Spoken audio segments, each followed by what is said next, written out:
it's the number one problem in the world right now. Like the number one, like if there was one big problem in the world right now, it's that people want to be successful so bad that they literally chase this. Well, they have this in the beginning, which is their family. And then they chase this, and then they lose this chasing this. And right now, like every single family is getting torn to shreds. Seriously. Kids are being raised by phones, right? Yeah. I mean, parents are living as partners or roommates. Yeah, best friends. Yeah, not as like in love. And so who do kids understand how to be to their partners when they get older, other than watching their parents, or how to love other people, They're not or modeling affection? anything for them, Yeah. And then at the end of the day, I think parents are trying to please the wrong people. Instead of trying to please their kids, they're trying to please their clients. They're trying to please their business. They're trying to please their boss. They're trying to please their best friends. They're trying to please everybody outside of their own family. And most people will never figure it out till it's too late. And that's why you got all these people right now, man, when they find out they're sick or they get a bad doctor's report, they just break down and they want to change everything, but then it's too late.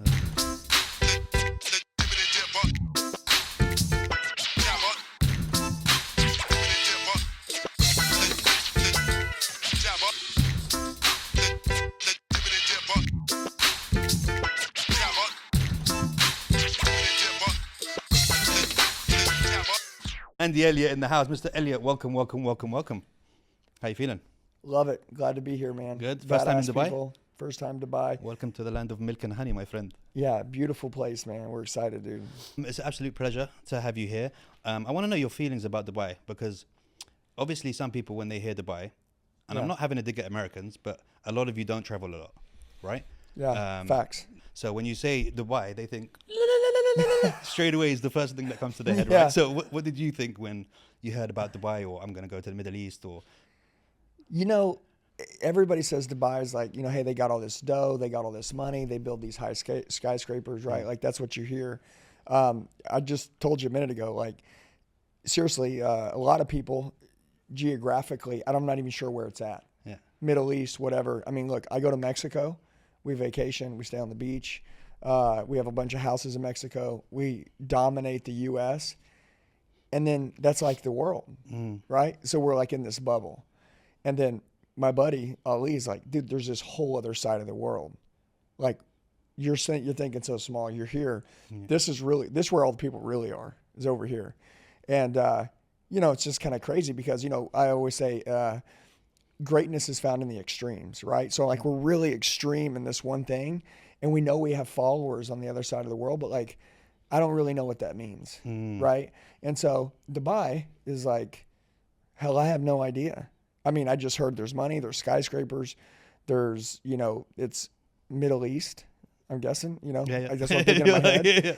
And I really don't know. And then the first thing that I hear, because this scares you, is long ass plane flight. Yeah. And you're like, dude, I hate going to Florida because it's 4.5 hours. And then I'm here in 16 hours. But you say that like you're not flying in business or first, mate. Like, no, but I don't even understand what that means. Yeah.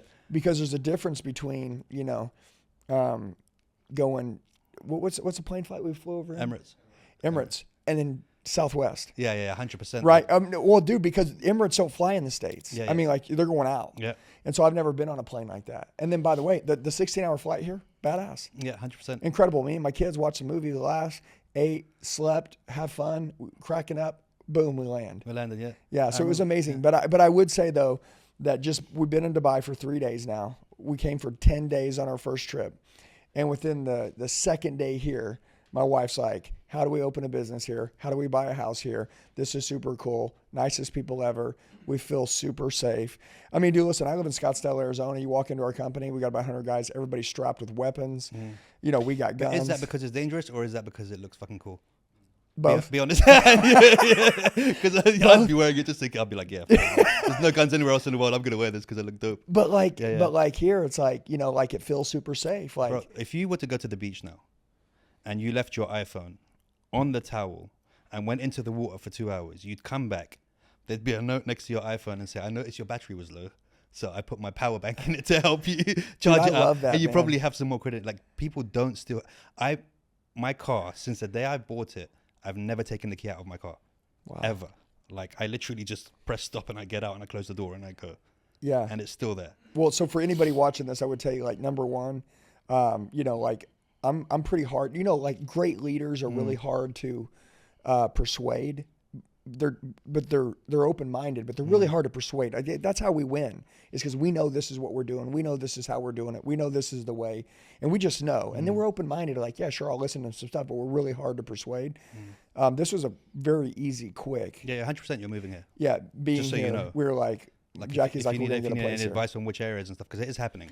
I know you're a guy who knows about sales, and you can already tell that I don't have to sell it to you. The sale's already done. So Yeah, when you're you not do taking move no out for an here, answer. you know, Well, we'll tell you number what one, to do I'm and all sold. that. I'm already there in. you go, right? I love it, but Dubai's gorgeous. It's absolutely beautiful, and I would say for anyone who hasn't been over here, like once you're here, then you're just like, oh, okay. And it's almost, no matter who would try to explain it to me, like just being here, it's like super peaceful. Yeah. And like, again, in the States, you see a lot of, I mean, I'm gonna say this, but you see a lot of lower end cars, you know, stuff like that. I haven't seen a Toyota Corolla on the road. I haven't seen a Nissan Sentra on the road. I mean, you see a couple $100,000 cars being drove around like they're $15,000 cars in the States. 100%. It's just supercars all over the road running around. 100%. And everything is really, really clean. Yep. It's all really clean. Have you taken him to the bathroom in the mall yet? It's clean. Bro, there's bathrooms in Dubai malls that you'd put your office up in. Like, Yeah, you'd literally just get your stuff and you'd be like, we're going to work from Yeah, here. dude, Ali and me and him were literally in the bathroom today taking a piss. And I was like, this is the nicest bathroom I've ever seen in my life. In the mall, which, by the way, it's the biggest mall in the world. Yeah. And there's just, you know, 1,000 stores in there. Yeah. Yeah, crazy. So I live in Scottsdale, Arizona. It's a beautiful place, beautiful people. It's very clean. We chose it because it's just a beautiful place. And, you know, there's Arizona and then there's like Scottsdale. Okay. And this is like our super high powered Scottsdale all the way Do you around. believe that you're a product of your environment? Is that Oh, one of the reasons freak, why yeah. you specifically wanted to be there? Because you're like, Yeah, good vibes. If whatever I see is going to Yeah. keep my mind in that kind of Yeah. vibe. Yeah, dude, absolutely. Yeah, you're a product of who you hang around with. You're a product of where you live, and you're a product of your vibes.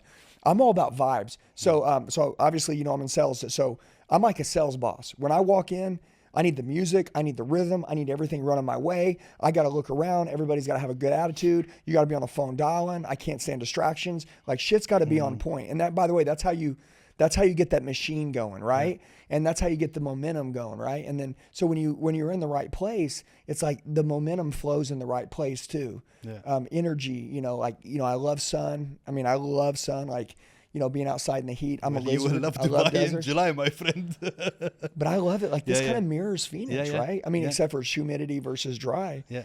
But like 130 degrees, dry, like we're good. People come in, they're like, oh, it's so hot. I'm like, dude, I freaking love the sun. I'm the I same. love it. I'm the only person in August on the beach, just like butt naked almost, just Yeah. like tanning. People are like, That's me, dude. you're I'll going to be die. right I'm there going to be with like, you. but I'm going to be shredded and tanned. Like, either way, I'm going to go down fighting, man. That's me. But it's I love important what you said, because, you know, you said about the people you hang around with and your friends. We have like an Arabic saying, which is, I don't need to meet you. Show me your 4 closest friends and I'll tell you who you are. Mm-hmm. Like, I don't even need to see you or know anything about you. Just Yeah. show me the 4 people you hang around with Yeah. and I'll tell you exactly who you I are. can see every value, every standard. Yeah. I can guess your income. I can Yeah, guess your habits. I can guess your belief system. Yeah. And the 4 everything. people you walked in with today, bro, everyone was jacked tanned, ready to go, dressed up well. That's so it's super a good sign. important. And obviously Mo, shout out to Mo Muscles. So much love for Mo, who, I don't know, have you heard the deepness of his voice? Yeah. I can't imagine like his testosterone levels. Like he must have been. Like, Yeah. imagine him as a baby. Mama, I'm hungry. I've never known him to have a voice. It gets deeper every time I see him. I don't know what's going on, bro. Like you need to teach us the ways, bro. Something's Yeah, and weird. his wits, man. Yeah, like yeah, he's yeah. super smart. Like Yeah, it- yeah. I was telling Ali earlier, I said if I was broke down somewhere, I'd call him. That's the guy that Yeah, because like, dude, he don't care. He's gonna Yeah. show up. or somebody that you, if you know you're going to be in a situation, you want to be stuck with them there, right? In one of Mm-hmm. those. Now, let's talk about something very, very important. I would say probably the most important question I'm going to ask you in this episode. Why are you not wearing shorts, bro? Because I got put together by a buddy that I was brought with. Number one, Name and shame him, bro, because I don't look. I'm very disappointed, Andy. Right I know, now, I'm to be honest, disappointed. because I wanted to look. If you're gonna have the best legs in social media, then you've got to show them, bro. Because this is dude, like this. I literally, we've been on, this is our 3rd podcast today, or, you know, like radio show or whatever. And every one of them goes, Why are you wearing pants? What's going on, bro? Like, dude, first thing. And by the way, so when I started, I used to wear these slacks on stage, right? Like jogger slacks. And, because I wanted to be somewhat like business wise. And then I was like, man, screw this, dude. And so I wore shorts and I was like, screw this. I'm going 4-inch inseam. Yeah. And dude, I rock them on any stage, everywhere I go, I wear shorts, and I don't wear dress shoes. I wear Golden Gooses. But isn't that how you measure style. Your success? That's right? my brand. I want to be able to wear the shortest shorts wherever I go and never have to dress up for anyone. That's when you know I'm successful. Well, tomorrow you can bet your ass I'm gonna be wearing them. 100%. And dude, it's my first time to Dubai. And by the way, like everyone that we've met here has all been like suited up, right? I mean, like that's like the business status of like the suited up guy. And I've been around business for a long time, but like this is a new place. I wasn't really sure. Matter of fact, it's weird that I even packed them. I was just guessing to make sure. And then, I was like, man, screw this, dude. So that's a big valuable lesson is don't listen to Ali, number one. And number two, hey, rock your brand. Yeah, 100%. You know what I'm saying? Like it doesn't matter, dude. I've never cared what anybody thought. But just going to a new place, it's like, I just, You want to be like, I'd rather not disrespect the rules and be dressed. Yeah, it's like, I just, like, let's make sure that, we bring the value, Sometimes if I'm going to a new place, I don't want people to be distracted instead of learning. It's like, I don't want anyone to be distracted by these specimen of these I got legs big ass quads, dude. I want to be flexing that. And I'll get up there and be flexing on their shit. And I know, but no, I love shorts though, man. Yeah. And so we're going to give you some shorts, bro. You're going to be rocking some Flow State shorts on. I'm going to be wearing those, dude. I promise you. I'll wear them all the time. But me personally, so I've never had a real job in my life, to be honest. I went through being a sportsman to being an elite personal trainer. I used to train celebrities and athletes and stuff. So I've never had to wear a shirt and trousers and that. That's great. So I don't feel comfortable. I've only argued with my wife once. It makes you feel uncomfortable. Yeah, and that was the wedding. When she was like, you got to wear a suit. And I was like, but how, explain suit. Like, can I wear some dress shorts, Sadie? She was like, no, dude, you have to wear a suit. I was like, okay, you can have this day. I just don't feel comfortable. I feel really weird. I don't feel like myself. And I have a friend of mine, like we were at a Red Bull event the other day where we went to it was like the biggest football game from the region. And they had us on a Red Bull chair on the pitch with the players. So there's the players on the left, players on the right, and we're in the middle. This guy comes dressed in a full suit, shirt, shoes, and I'm like, you're at a football game, dude. Like, what are you doing, bro? And he's like, I want to make an impression. To who? Yeah, nobody cares. We're at a football game.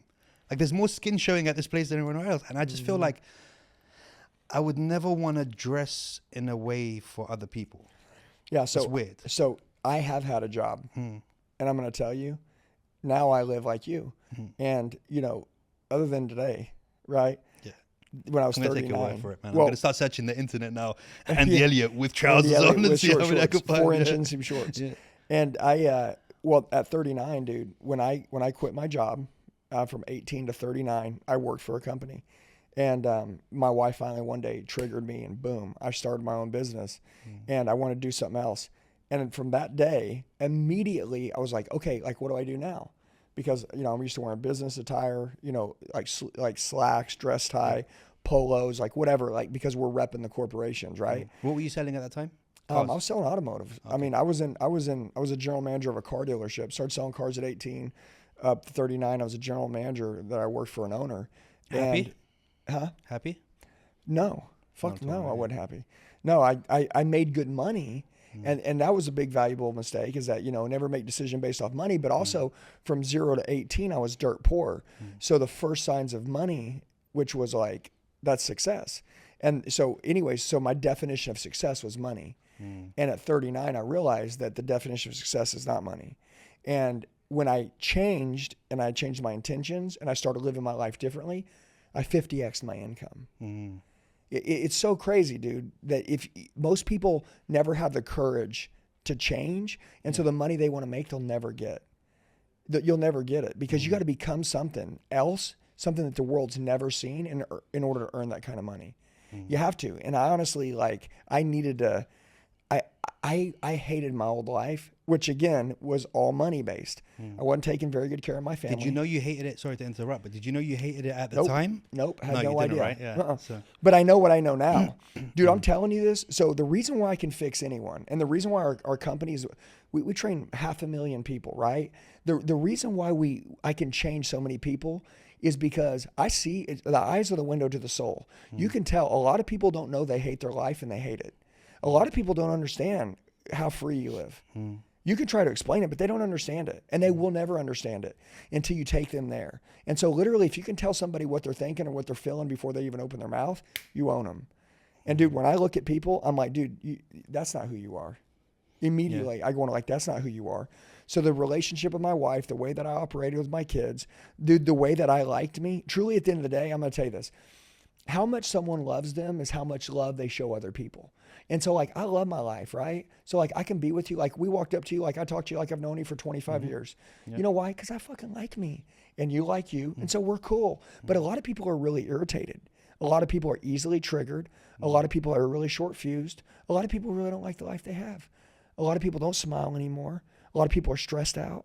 A lot of people they're just this way. They're just dead people running around. And so there's this thing called the unlived life. Quiet desperation. Yeah, like the unlived life. Like there's the life that you have right now that I didn't know existed until I was 39. I started my own deal. And dude, listen, I'm going to tell you in the beginning, when you go into something new, I'm like, oh, do I wear suits? I'm opening a sales training company. So do I look like Grant Cardone style kind of guys wearing suits? And then I'm like, whoa, wait a minute. And I saw this like gym people and I'm like, oh, wow, those guys are wearing cutoffs shirts. I like that. And then I'm like, dude, I got to be me. And then I'm like, what is me? Yeah, I was going to say, what is you? Yeah. What is me? Short shorts. I grew up wearing short shorts my whole life. Dude, so like, I'm like, all right, fuck it. We're going short shorts. And then secondly, t-shirts. Dude, I wear a cutoff shirt 99% of the time or no shirt. And if I wear a shirt, it's going to be a t-shirt. And then I always love black. Yeah. I'm always rocking black. It's really rare that I'm not walking or wearing black unless it's white on black. So I'm like, okay, black and white are my colors. And then I'm like, okay, I'm going to be this. And then I'm going to attract and find people that are like me. And that's what I started to do. And then I was like, and by the way, I wasn't fit at this time. And so I'm like, okay, I want to get really fit. Were you unfit or really bad? Yeah, I was unfit, man. Like I didn't like me. I wasn't in good shape. Dude, you know what pisses me off is that for 20 years, I made people a lot of money. I never changed not one person's life. Look, dude, if making people money is helping people, then that was as far as I helped them. Then I mean like my employees, people that were with me, my co-mates. And honestly, dude, I was in the automotive space. So just to give you context for a minute, in the automotive space, there's a couple ways to make money. And I know you know. Number one, charge more for the car. Is that helping somebody? No. Well, it's helping the guy that's selling the car. But no. It's help me make money. Yeah. Okay, give you less for your car that you're trading in. Is that helping you?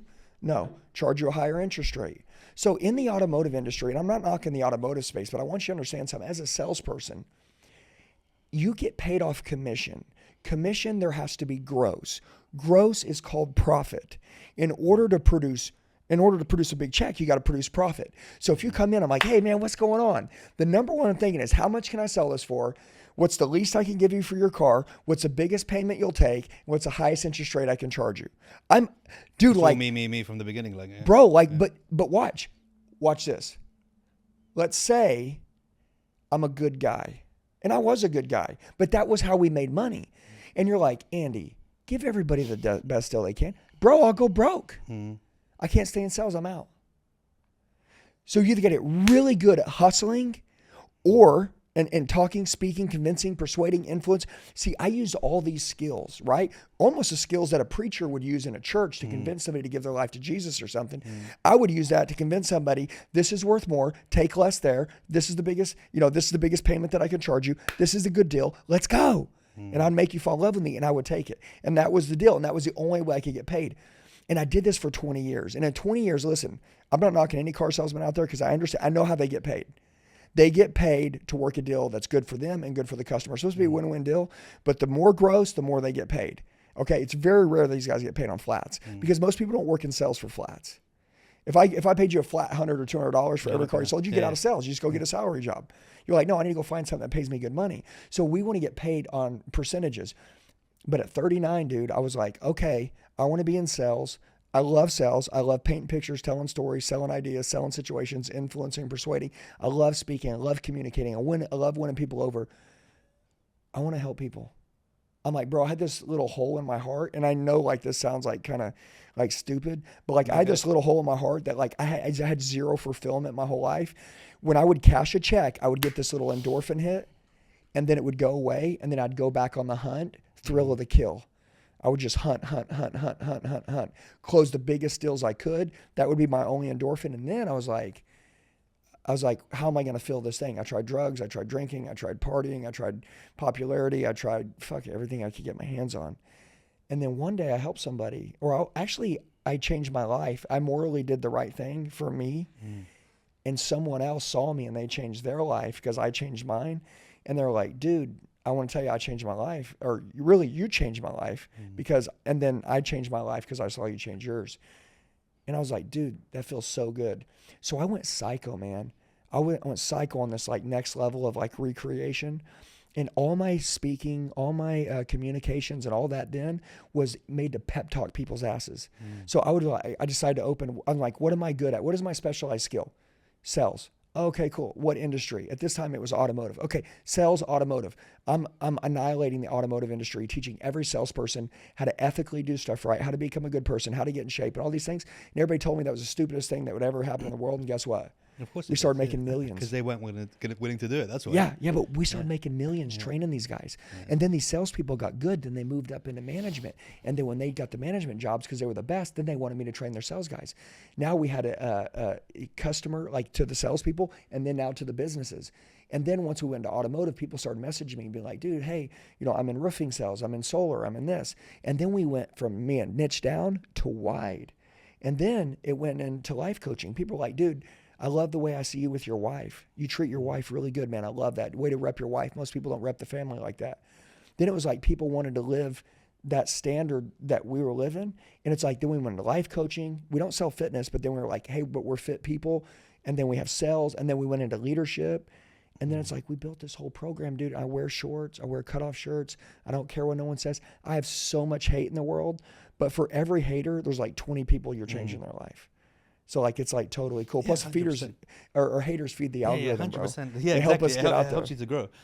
I think, when Peter Parker was told, with great power comes great responsibility. I think the most dangerous person on the earth is a good salesman. Oh yeah. Depending on how he uses that, because good salesmen convince people to trade with all the money in their house and all that stuff. Good salesmen convince people to do, like, you could literally ruin someone's life. Facts. By being a good salesman. Oh yeah. So like, where your destination your is. Intentions. Yeah, your intention. Yeah. Is so important. Dude, I'm so glad you said that, because I want to tell you something. When I couldn't understand this until, like they say, when the pain overrides the fear of change, people change, right? Like when the pain gets so high, like, dude, you asked me, was I like unhappy? Did I know it? I didn't know I was unhappy. I didn't know I was unhappy until my wife pissed me off. Like seriously, like she's like, hey, I've learned to live without you. Me and the kids, when you're home, you're not really not here. Like you're here, but you're not present. Your mind isn't mentally here at home. You're back at work. Even on Sunday, which is the only day off that I took off, you're basically recovering and resting to go to work tomorrow. You're not even here. The same thing you're in all the pictures, but you don't remember taking any of these pictures. And she's like, we've learned to live without you. And to me, I'm thinking in the beginning, like, dude, she's like being a bitch, because like, this isn't cool. Like, and I used to tell her, thinking, I'm like, I'm working to try and support you I'm guys. working And she's got a purse full of cash, paid off cars, great house. And she's like, dude, I could have got the money on my own. She goes, Andy, listen to me. I married you because you promised me the ride of a lifetime. I thought you were going to be this badass man, multi-dimensional, be great shape, be a great husband, be a great father. Look in the mirror, be proud of who you are, be close to God. You were going to lead people. That's what I thought you were going to be. But no, dude, you think money fixes everything. Money don't fix nothing. And I'm like, I don't understand what's going on. Like, why is she so lost? And what I realized is that I was a lost one. So I learned like all change starts with truth and honesty. And honestly, dude, my ego was so big, and because I was a manager at work, like a general manager, and everybody yesed me at work. Then I come home, my wife's like, nope, nope. So a good wife will know how to piss you off. And finally one day she just drew the line and she's like, dude, you're out of shape. And she grabbed my love handle. And I remember she squeezed the shit out of my love handle. And I was fat at this time. And I remember I was like, dude, how disrespectful is this? You know what? She was right. Dude, every time I was in good shape, I was elite in every area of my life. And I'm going to tell you, just for anybody watching this, you want to really like level up your life, get in the best shape of your life. 100%. You'll go Especially through if the you've roof. got kids, dude, because your kids need to look at you like you're a superhero. Bro, for like, any reason though, without kids, with kids, anyone.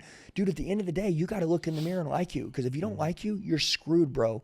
Everyone's going to take you out if you don't believe in you. You got to believe in yourself. You got to feel like your self-esteem, your self-confidence, your self-belief is just through the roof. Dude, conviction sells. Everything in your life, you can look at someone's eyes and you tell if they got moral authority and they believe in themselves or if they freaking think less of themselves. People that think less of themselves, they get nowhere, man. Nobody wants that guy. Nobody's going to pick that guy in a game. Okay, so it's like my wife was like, when you take care of yourself, all these other problems go away because like you're just a different man. And so literally I quit my job. I was like, dude, you know what? In order to get this new version of me, I had to get away from this thing that I had been in forever. You know, some people will move across the world just to get to a new place so they can become a different person. I moved from Oklahoma to Scottsdale, which is in the States, 2 different states. So I moved to a different place. Number one, that allowed me to become a different person. Really Number two, right? I quit my job altogether and I started a new business. I spent 2 years self-developing, and we just downgraded our life to get ready to upgrade our life. And dude, like, the best thing that anybody could ever do in their life, the best thing is just draw a hard line in the sand and kill off their old self. Yeah, you have to. And even the whole thing with moving, because nobody knows you there, you can reinvent yourself to whoever you are. Yes. And a lot of people do that when they move to other countries. They're like, I'm going to go there. And you see it where somebody's out here, and then I meet someone who knew them and they were like, bro, in London, this guy was nothing. A loser. Yeah. But he came out here and he decided, this is who I'm going to be from out here. And you know, when you're trying to change, it's kind of difficult when you're still around the same people. You can't because do there's it. judgment, there's, you know, all that stuff that comes with it. And if you fail a little bit, you're like, oh shit, they're going to win. They're going to know. Like, do you know what I mean? Where when you're out there, nobody knows. Yeah. I would say for anybody that wants to make some big changes, move. Yeah. Just get the hell away. And people are like, I can't move. You own your life. You can do yeah. whatever the hell you want. That's the But I stupidest don't shit think ever. see, you're talking about it, and you have to realize that the mind that you're in and the place that you found, which took you 39 years to find. Yeah. So people don't know when they're going to find that, but sometimes it clicks, right? Yeah. I don't think enough people are introspective. They think introspectively enough about their life. I literally think people are just doing the day-to-day thing, and they literally don't spend time with themselves to ask themselves questions or anything at all. They're just literally just going through the same thing over and over again, and just That's where I think the gym, yeah. like the gym, like I think like people are like, oh, you want to get a 6-pack, or oh, you want to get in good shape. Dude, the gym is the only place where I put my phone on do not disturb, no emails, no phone calls. I literally will just go dark for like an hour to an hour and a half. And dude, like I work out all my problems. And if you look better as well, then people are going to respect you. I don't care what anyone says. Oh, if you look good and you're trying to sell something or tell someone something or give someone advice, they're 50% going to believe you. Just fuck everything up, Mo. Just do it. If you do it quietly, it doesn't count. But if you smash all the lights, it does. If somebody's giving me advice and I see that, okay, this guy, he's in good shape, he's dedicated, he does something over and over again, he can stick to something, then I'll be like, this is a good source of information because he's obviously good at doing something over and over and over again. He's disciplined, right? It's the same with jiu-jitsu and all these guys. Jiu-jitsu is about just being shitter than yesterday every day that you go in there, bro. But the belts, it's not a sign of, you know, how good you are. It's a sign of your resilience and how you consistently stayed going through all that shit that you go through every time you're there. You're literally getting choked out every day trying to breathe, trying to stay alive while your friends are trying to kill you, kind of thing. So I think it's really important. But I think what you're doing is great because you're showing people that there is another path. There is another way for you to think. But I just don't think enough people do that off their own back. Yeah. Like without seeing you, like everyone that comes to you, I'd probably say maybe, this is just a guesstimate, but 70% of them never decided, I'm going to change. They saw something first of yours, which made click that link in their head and go, oh, I need to change. Yep. And then that made them want to change. But not a lot of people just wake up and go, nah, I'm not happy with this. No, something has to happen. Yeah. Usually something bad has to happen, right? You know what I mean? Like, imagine this, like how many people like prayed for healthy kids. Yeah. And then when they have the kids, like they go back to work and they forget about their kids until one of them almost drowns, you know, or one of them gets really sick or a bad doctor's report comes in.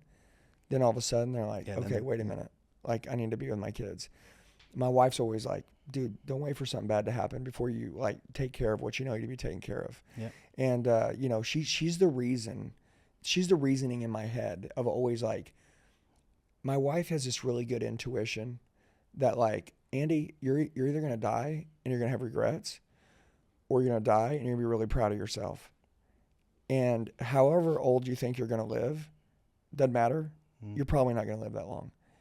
And I'm not being No, negative. it's true. Time is everything. She's like, so like, let's do it. Let's go hard. If we want to do something, let's go do it now. If you want to be in great shape, let's go be in great shape. If you want to have a great marriage, then let's treat each other like it's day one every day. If we want to be, you know, close to our kids until we die or until one of them dies, I mean, we don't ever know. Yeah. Like, let's not be dumb, okay? Let's not fight over stupid shit. Let's keep each other in check. Let's be best friends. You know, and by the way, I want to say something. This is a big deal because a lot of people want to earn more money. It seems like the whole world, and I mean like the whole world, everybody gauges success by how much someone makes. Yeah. But most people do, right? 100%. Yeah. This is crazy. So in 2019, I was making about $2.5 million a year. I quit my job and I went broke for 2 years. Okay, now listen, the world would see from the outside like we just fell apart. We just gave up everything we worked for 20 years. Dude, I ended up 50x in my income. Yeah. How? By becoming the freaking person I was supposed to become. No one hired me. There was no free rides. All I did was become the best version of me. And dude, I'm going to tell you, I think everyone in their life has no idea what's possible on the other side of them making a decision to literally like become like human excellence, become the greatest leader ever. And by the way, that starts with like self-leadership. And, you know, I mean, like even with you, like you're a badass athlete, right? Right? Yeah, 100%. Yeah, but like there's another level to you in fitness. 100%. There's another 5 levels to me. Well, you need to start doing that. Yeah. And like, I need to start getting outside of the US a little more because honestly, we're in a bubble there and like, we don't know what's going on. And like, you know, people will laugh at that, but like, it's the truth. We really don't know what the hell's going on. Nor do we care. Yeah, 100%. No, like, but once we get over here, we're like, oh shit. And even just being here for a couple of days, my wife's like, babe, I've been trying to tell you for 10 years that we needed to come over to this side. You have no idea. Because in the United States, everything looks the same. I mean, it all looks the same. Just like the first time she took me to Mexico. You're taught that. You're taught that as well, though. As Americans, you're taught we're the leaders of the free world and we're the best at everything. So there's no need to look outside of the United States. Yeah, bro, this world is badass. Yeah. I mean, especially like where I'm at right now and what I'm seeing, I'm like, oh my God, this is crazy. Yeah. And honestly, and I'm thinking about technology and the way we build stuff. Dude, we're at the So Uptown Hotel, right? They started that hotel in 2019 and they finished it in 2023. 100%. Something like that. Yeah. 4 years. That whole hotel was built in 4 years. Dude, my house, 10,000 square foot house, took 3 years to build. No, out here, they'll build the road, bro. You'll come out tomorrow and you'll drive and you'll be like, this road wasn't here yesterday. Bro, what's going things on are going on here that like, it's physically impossible to happen in the States. They're breaking every rule that I was taught in the States is being broke here in Dubai right now. I mean, that's one of the reasons why you're moving out here. So it's a real resilient. Yeah. Yeah. Look, a weird thing for me, and again, I'm going to sound like a douche saying this, and I want to know your ideas about it. I have a weird way of thinking of things. You know, I put a story up the other day on my Instagram, and it said aggressively grateful.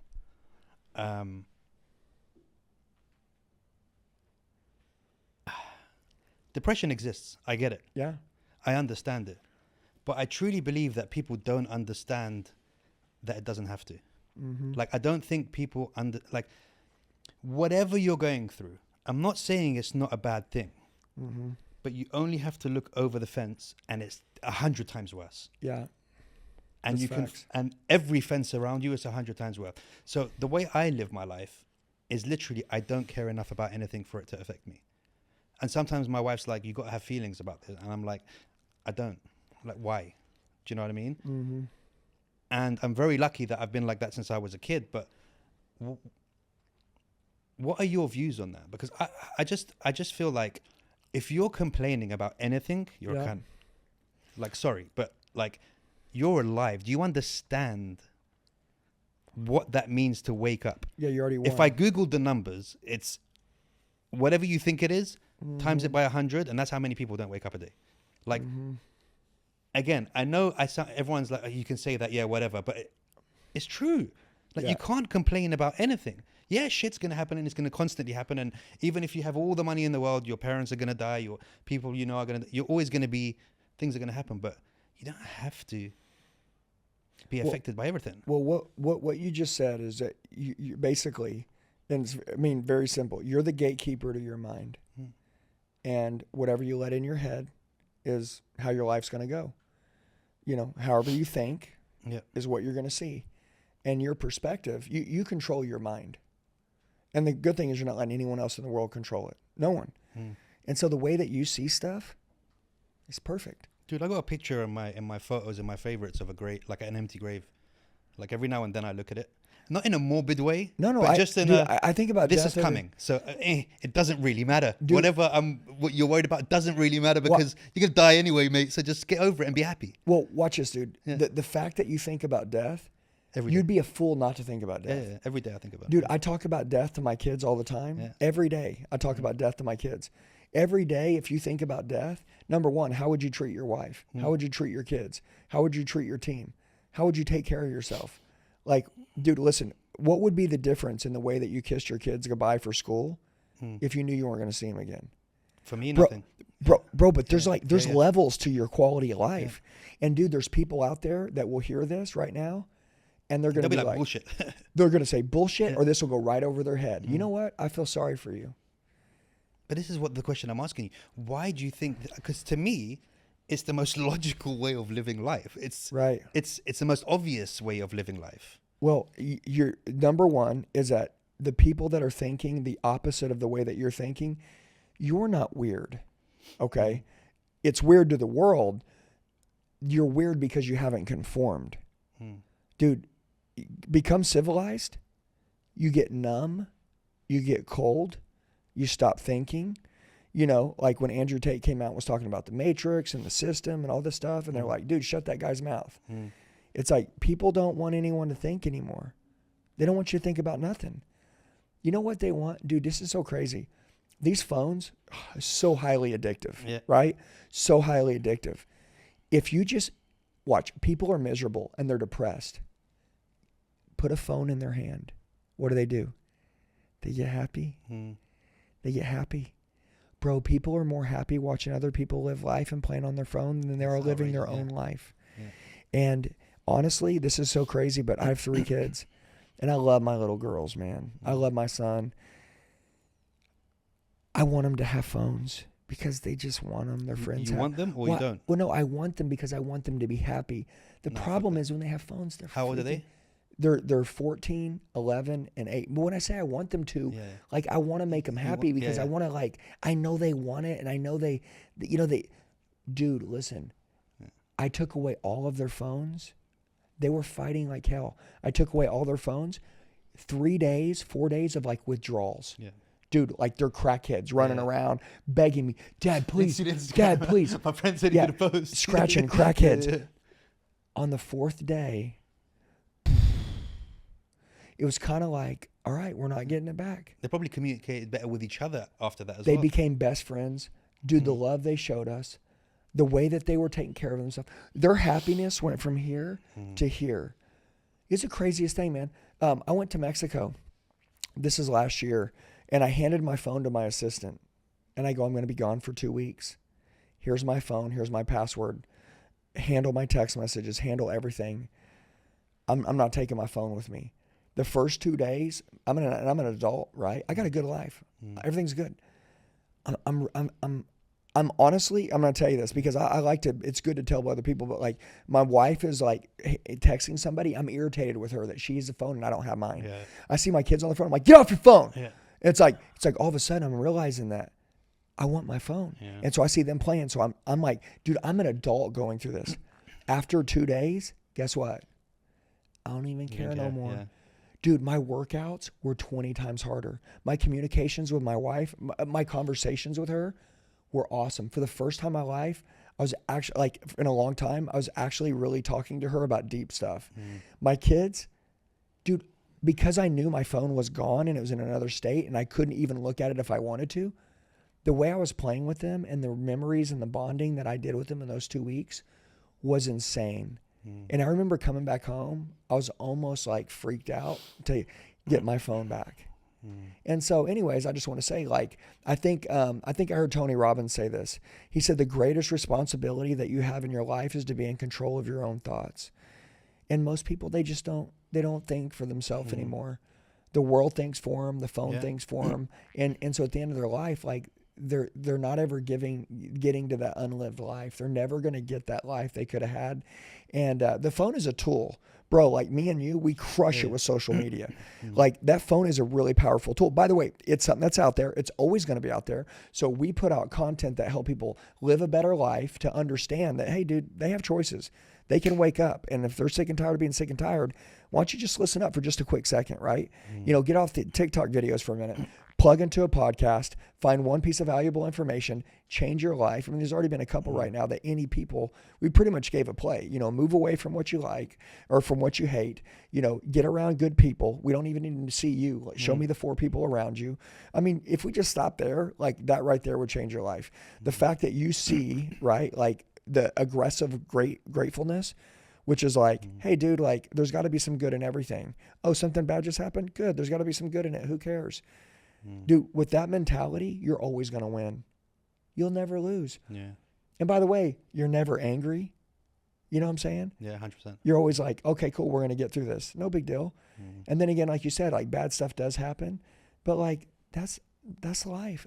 Dude, so many good things happen and we don't even appreciate them. Yeah, I mean, I saw a video about that the other day, and someone put 1 + 1 is 2, 2 + 2 is 4, 3 + 3, and they put that, and then they put 5 + 5 is 15, and it was wrong. And then they were like, you only noticed that, like, the only thing you noticed was that I did that wrong. You didn't notice the 7 other ones I got right before. That's right. So people are only going to see that wrong shit, and it's just like, we're programmed like that. And we're so greedy. It's insane, bro. People are so greedy. Yeah. They're as soon as they get something, whatever they pray for, once they get it, they just want the next thing. Like they don't even stop and like say, hey, thank you. You know what I mean? You know what I love? I'm not sure what your nationality is, or like your religion, like like what you believe, or I'm a Christian, and I know in the States, I pray over my wife every night. And, I want to get closer to God, but I'm around here and I'm listening to these speakers go off. Yeah. 5 times a day. 5 times a day to remind you to take time to. Well, and I'm looking around and, in the beginning, I'm like, dude, this is weird. Yeah.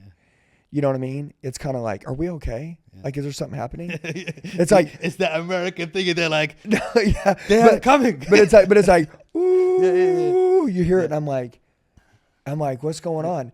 And then, like something about that. And they're like, no, dude, they're praying to God. I'm like, dude, that's like the highest level of standards. I talk about standards all the time and like values. Like they stop 5 times a day and pray. 5 times, yeah. I'm like, but I'm just like, why ain't I doing that? Like, why doesn't that happen in the States?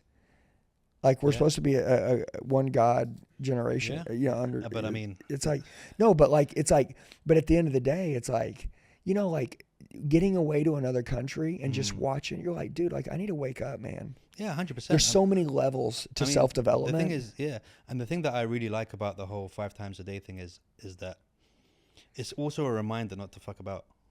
Yeah. because you know, yeah, in 15 minutes I got to pray. So it's like, and then you kind of pray, and then you know you spent that time with God, and then like in 2 hours, like if you were straying a little bit, it's like remember God, It's a remember constant again. reset, Yeah, right? yeah, it's a constant reset during the day, all that time. Yeah, Yeah. dude, like Ali, you know, when we work out, like if we're going down and working out, he's like, okay, like a lot of guys just kind of work out, but he's like, okay, go all the way down and reset, Mm. and then reset the muscle, and then bring it back up, right? And those little resets build that muscle fiber to a whole nother level, Yeah. versus just, you know, kind of just moving the weight around. And I feel like people are just like moving life around, Yeah, and they're without not resetting. yeah. And here, when I came here, I'm watching people reset 5 times a day. Yeah. It's super cool, man. And you know, like God is the most important thing in our life, and the fact that you can do it openly, and plus the standards here, and I mean, like in these countries, they're I mean, there's crazy shit everywhere, right? Yeah, but we don't fuck around. We got 3 simple rules. Like, you know, follow them and you have a great time. Don't follow them. Come, my friend. What are the rules? Come, my friend. Look, we don't do the killing and the stealing and all that stuff. Yes. There's no fucking around in public, which I understand, dude. Like when I was in England, I would walk around with my shirt off in a grocery store with my tits out if there's a bit of sun. Like after living here for a while, I was like, there's no need to do that, dude. You're not on the beach. Do you know what I mean? Kind of thing. And kissing people in public and all that stuff. I don't need to see you with your tongue down your white. Do that in your house. That's fine. Do you know what I mean? Don't do drugs. Here, they don't play around. Drugs, come, my friend. This is Bilal. He is your roommate for the next 10 years. There's no talking about it. So because it's so high, like the cost is so high, people don't do it. I love that. Do you know what I mean? And it's very simple. We're not pissing about, bro. These are our rules. Stick to them. You'll have a great life. You'll make money and you'll think. But play with them and then... Dude, those rules make me There's so no happy. one phone call, bro. It's like, I need to make one phone call. I believe your phone call is to Allah, my friend. And there is the prayer right there. And you go and you know, there's no... So, That's amazing, man. I mean, that makes me so happy, dude. I mean, when you know what I learned, and this is crazy, right? But when there's hard lines, people need rules. People need rules. And I learned this lesson, my first lesson that I learned, that people need hard rules. You know, obviously everybody appreciates life. But like to show you why you need hard lines so you can live your best life. My kids, they need discipline. Without discipline, they're going to have a miserable life. They'll be really happy with discipline, even though they might not like me. Like nobody might not like these rules. But look how happy everybody is. Look at how peaceful this place is. Look at how safe it is because of those hard rules. When I met my wife, I was 26 and she was 24. Number one, I cheated on every girl my whole life. My mom left when I was 2. I like hated girls. I mean, I loved them and I like hated them. I had a super cold heart. And when I met my wife, I mean, I had like 20 girlfriends, 30 girlfriends. I mean, I had girls everywhere, just like any dude when they're younger. I mean, I'm guessing, like, especially from the States. And my wife, I liked her. And she was like, listen, and everybody's like, dude, don't mess with that guy. Like, that guy is super bad news. She's like, do I look like the kind of chick that fight over a guy? She's like, I'm going to make this really simple. She's like, look, if you want to be with me, like if you want to, you know, like hang out, number one, like either we're going to be together or we're not. And if we're going to be together, I'm going to explain something really clear. And this right here, it kind of like I didn't like it, but it was what I needed. And that's why we have such a great marriage for 20 years now. Is she said, if you ever cheat on me, if you're talking to another girl, if you ever cheat on me or talking to another girl, if I feel that there's something there, whether you did it or didn't, I don't care if you were drugged. I don't care if you were drunk. I don't care. I'm gone. She's like, you'll never talk to me again. You'll never be able to explain it to me. You won't even be able to explain it to me. Yeah. Listen, you do something, you don't even get to explain it. Yeah. I don't care. If you were even drugged, you don't get to explain it. I'm gone. Even if we have kids, you'll never see your kids again. Swear to God. So like, just know, like, if you want to do this with me, right? Like, I'll ride with you for life. But that's the rule. That rule will never change. And I was like, dude, she scared the shit out of me, bro. And you know what? I became a really good man to her. It's so funny that you say that, because I made my wife cry on our first date. And with these hard lines, it was very, very similar. I said to her, listen, delete all the numbers in your phone because you don't need them anymore. I'm here. It was such a douchebag conversation. I was like, khalas, these guys, they can go now. It's done. You don't need to do any of that. I was like, I've got some rules. I can't have you drinking alcohol because I don't drink alcohol. It's not even a religion thing. Yeah. It's that's not the type of person I am. Yeah. So I'm not going to be at home while you're out drinking with the girls. If you're happy with that, we can do it. I was like, my kids are going to be raised Muslim. If you're happy with that, we can do it. No problem. I said, in a week, you'll be my girl. In a year, we'll be engaged. The year after, we'll get married. She was like, you're feeling pretty sure of yourself, aren't you? I said, in a week, you will be my girl. In a year, we'll be engaged. And a year after, we'll be married. And she was like, all right. And then since then, literally a year by year, because I knew what I wanted. I knew exactly what the deal was and where it was. And it seems like your wife knew exactly, like she had the vision. She just had to make you sure of yourself that this is what's going to happen. She needed to be super clear. Do you know what I mean? Yeah. And that's and it seems like she made it easy on me too. That's what I mean. I feel like that your kind of relationship with your wife, she's been that kind of that straight line. Yeah, regardless she of don't the play. marriage or not. Like my wife, backbone, we don't make decisions based off money. Like, and by the way, I want to tell you something, dude. Number one, every time I've listened to her, because she just knows, look, I'm the leader, I'm the man in my house, but my wife has a very good intuition, and she's very structured, she's very disciplined. She's the CEO of our company. She handles the money. You know, like some houses, like men are like, I handle the money. Jackie handles all the money. Yeah. She does everything. She's so good at it. Same. If she left it to me, because I'd fuck everything up, bro. Yeah. It's like, but like, you know, like different people handle different stuff. I made a mistake one time, okay? And this is where it's super important, because when you're in a marriage, right, like your wife's job is to protect you. Mm-hmm. You know, she maybe see a friend and she's like, hey, I don't like that guy. And you're like, what? And she's like, I don't like that guy. I don't know why, but I don't like that guy. And dude, they're never wrong. Like their intuition is so good. She would be like, don't hire that guy. And I'd hire him and he'd always fuck me. Yeah. Like it would just, she was always right. And there was a point where I was working for this guy. He almost went to jail about like 10 years ago. I never really hurt him, but I was working for the wrong guy, for the wrong company. There was shit going on in it. He got in trouble. I ran the company. And anyways, I didn't end up going to jail, and I got out of it because I told the truth and I listened to her. But she told me this crazy. I was making more money than I ever made in my life. She told me, she goes, I don't want you working for this guy. I don't like this guy. This guy's going to betray us. This guy's not good. You can't trust his word. And I remember she was always yap, right? This is when I was younger, right? And I'm still in my 30s. When you saw it as yap. Yeah, well, again, she was always right. But this time there was so much money on the line, which is a rule. You never make decisions based off money, period. And I was like, babe. And I remember I told her, I said, babe, please stop nagging me. Like stop nagging me. And you know my wife, she's strong-headed, dude. You know what she did? She's like, fine. Because I'm not going to be a nag. My goal is to protect you as your wife. And if you think I'm a nag, I'll shut up. And she did for about 2 years. She didn't warn me about anything. She just stepped back. And that's a very dangerous deal. Your greatest weapon is your wife. Your greatest weapon is your partner. It's you and her against the world. You're going to die together. Everyone else is going to be gone at some point. But I don't think like that, right? Because I'm dumb. I'm an idiot. Sometimes I got to touch the stove to know it's hot, right? I was a good man. I was a good husband. I didn't cheat on her. I didn't do anything bad. I just didn't listen to her, what she said about this guy. And then when the shit hit the fan and stuff started going south, I went home and I remember I was like crying to Jackie. I mean, like really like a man, like crying, because I was like, I could go to jail.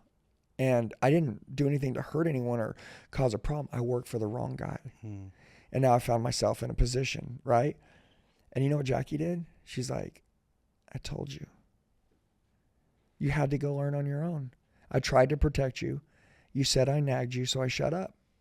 And she's like, you have to either let me protect you, and when I see something, you have to trust me, or I'm not going to be around here and be the nag. She goes, I kept my mouth shut for 2 years. I should have made you quit that. I should have made you, but I didn't, because you would have resented her for it. And exactly, that's what she's like. But you would have hated me for it, so I had to let you go figure it out for a minute. And anyways, long story short, I asked her, I said, all right, what do you want me to do? And the guy that I was working for was like, hey, you guys better lie. You better lie. You better lie, because that's how we're going to stay out of trouble. And she goes, no. She goes, we're quitting now, and you're going to tell the truth, and the truth will set you free. You're never going to lie again. You're never going to lie.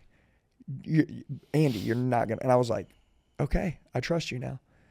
Whatever. I was like, it feels backwards to me because I don't understand, right? I've never been in trouble. And she's like, you're going to tell the truth and you're going to, I'll show you what happens. This is what God wants. God wants you to now tell the truth. And dude, I did. And you know, here we are. Get out of it. Yeah. But like she's such a good woman. Jackie, if we make a deal with someone and it's a bad deal, right? Like it's a bad deal. She still pays. If we make a deal with someone and we lose big time. We shouldn't have made that deal. She pays. Yeah, because it's like her she word believes is in God, so that's strong, why, dude. as She's well, a right? Mexican, yeah. So, like, at the end of the day, anyone who's religious knows that they're answering. Yeah. Not if not now, later. Yeah. They're answering, and not to these people around. They're answering to the Most High, and that's not something that you want to deal with, right? So, No. any way of getting out of that from the beginning, or by just, dealing with it, at least my karma is good, and at least I did the right thing, and then, if we lost for it. That's what Jackie is. She's always like, dude, Andy. She's like, I don't want to sleep. I don't want to lose sleep at night. You know what I'm saying? Yeah. So, 100%. like, it doesn't matter what we gain. Yeah. We're gonna sleep good at night. We'll get it back. Not a big deal. You know what I'm saying? We'll figure it out. Trust me. I need to know that my word is good. I need to know that for me. And so, but growing up, I mean, you got to realize this. Like, it sounds like, I mean, like, look, dude, my mom left when I was 2. She's a crackhead. Okay. She's an alcoholic. My dad's a pushover. I mean, I worked in the car business for 20 years. I mean, you know how again, I'm not disrespecting car dealerships. There's not very many good leaders in any car dealerships. You know how you work your way to the top in a car dealership in most case? By fucking everyone else over. Fucking everyone else over, but really most importantly, giving up your family. You got to go to work at 6 something a.m. I wanted to talk to you about. And by the way, I'm not disrespecting the car business because I got 10,000 dealers on our platform. They're going to be like, dude, what are you talking about the car business? Listen, if you're not doing that in your life, that's fine. But most of the guys, they go to work at 7 a.m, they get home at midnight. But that's what I'm talking about. 6 days a week, and they give up their families. So when I talk to people about success, friends and all that stuff, so how I measure my success, and I don't know if this is because of growing up without a father, it's being present for my kids and being so hands-on. That's the most important thing for me. As long as I can give them a good life, and I don't mean lavish, I mean a roof over their head, and give them emotional, success, and teach them. Like, I was at a parents-teacher meeting the other day. She went through all the stuff that they're doing in school, and I said, okay, all this aside, are they good people? Are they good to the other kids? Are they helpful? Are they trustworthy? Like, this is what I want to hear about. I don't care about whether their maths are good or they can spell 7. Yeah. Do you know what I mean? That means nothing to me. That's like, even awesome. my wife is sometimes like, oh, we need to do extra classes with them. I don't want them to fall behind. I'll be like, they'll get it eventually. Do you know what I mean? Like, they're 6 years old. But how are their hearts? They just turned 7. Like, it's not important right now how fast they're reading. Like, they read at the normal level. Yeah. But she wants them to be excel. And I'm like, no, let them excel in kindness and excel in, like, the most important things. Because, we have an Arab saying as well, like, give me the first 7 years of the child and I'll give you the man. Do you know what I mean? So it's really important these years. So that's how I measure my success. Like, I don't care about money. Obviously, everyone wants to be. Yeah, you know that you have to be financially. My take worst care of your nightmare family. is having 30 staff under me and having billions and all that stuff. I don't care enough for that. I just want to be financially free, where I can say to my wife, let's go on holiday for 3 months or whatever, and we don't have to worry about it. Yeah. That's the end of so I have a cap of my success. Yeah. So that could be a good thing or a bad thing. But for me, No, you know what you want. You sound I'm like 42, somebody. Yeah. I might have 5 years left or 20 years left. Who knows? Like, so that's where I want to be. How difficult is it when it comes to that, being present with the children and running such a big business at the same time? And how important is that to you? And how, again, you were talking about these sales guys, especially in sales, don't even see their own kids. And I just think, okay, it's fine sending your kids to the most expensive schools and stuff, but if they basically grew up without you, then were you a good parent or? Horrible parent. Yeah, right? Yeah, so it's the number one problem in the world right now. Like the number one. Like, if there was one big problem in the world right now, it's that people want to be successful so bad that they literally chase this. Well, they have this in the beginning, which is their family. and then they chase this, and then they lose this chasing this. And right now, like, every single family is getting torn to shreds. Seriously. Kids are being raised by phones, right? Yeah. I mean, parents are living as partners or roommates. Yeah, best friends. Yeah, not as like in love. And so who do kids understand how to be to their partners when they get older, other than watching their parents, or how to love other people, They're not or modeling affection? anything for them, Yeah. And then at the end of the day, I think parents are trying to please the wrong people. Instead of trying to please their kids, they're trying to please their clients. They're trying to please their business. They're trying to please their boss. They're trying to please their best friends. They're trying to please everybody outside of their own family. And most people will never figure it out till it's too late. And that's why you got all these people right now, man, when they find out they're sick or they get a bad doctor's report, they just break down and they want to change everything, but then it's too late. There's no time, And so, like, there's something that we say in our company, like, be where your feet are. And it's like, when you're at work, like, this is just a good rule. When you're at work, just be at work. It's no big deal. Like, you go in at 8 in the morning, you work till 5. Okay, cool. When you're there, be there. When you go home, just be there. When you go to the gym, just be there. And if you can be present and be where your feet are when you're there, you can never get beat. The reason why most people are so easy to beat right now is because they're never really where they are. People are at home. When they're at home, they're thinking about being at work. So their home life doesn't even matter. Thinking of being at work that they hate, by the way. Not yeah, and then when they're at work, though, you know what they're thinking about doing? Being at home. And then when they're at the gym, they're thinking about being at work. And then when they're at work, they're thinking about being at the gym. Dude, so if nobody is really where they are, and by the way, you know what I believe? I believe, like, hope in the future is like a really cool thing. Like I know that, like, we're building something big now. I know we're creating something great. I'm sitting here, we're talking about, hey, Dubai is amazing. Let's buy a house in Dubai. Let's do some stuff over here. Hope in the future is exciting, but living in the future and not in the present is where everyone's at. You know, when I make this much money, we're good. And, like, hey, listen, personally, I don't ever want to be satisfied. I always want to stay hungry and I want to keep my edge. The reason why. But is that for money, though? No, Or it's just. It's not for money. No, it's just, like, look, I'm replaceable, right? I mean, my company's replaceable. I mean, there's other, coaching companies that, I'm sure they would like to have the same business we have. So I got to stay sharp. I got to stay hungry. I got to stay alive. But if you ask Ali and you ask these guys in our company, if you don't take care of your family, like I can only handle what's in my company, but if you don't if you don't take care of your family and you're not spending time with your family, like, we'll fire you. Like, you're out of here. Like, I want all of our families, all of our people to be really well taken care of. So my company only works from 8:15 to 5 o'clock, Monday through Friday. They can go home and dial as much as they want. That's the only time I need to see them in the office. That's what we do. You guys can stay as late as you want, but that's the only time I need to see you. Other than that, get the hell out of here. And so I don't want to have a great life and then them not have it. You know what I'm saying? And so I've built my company where my guys can work 5 days a week. Obviously, there's always phone calls. There's going to be some travel here and there. By the way, when we travel, we take our family with us. My kids are with me. My wife's with me. They're all here with me right now. We travel everywhere together.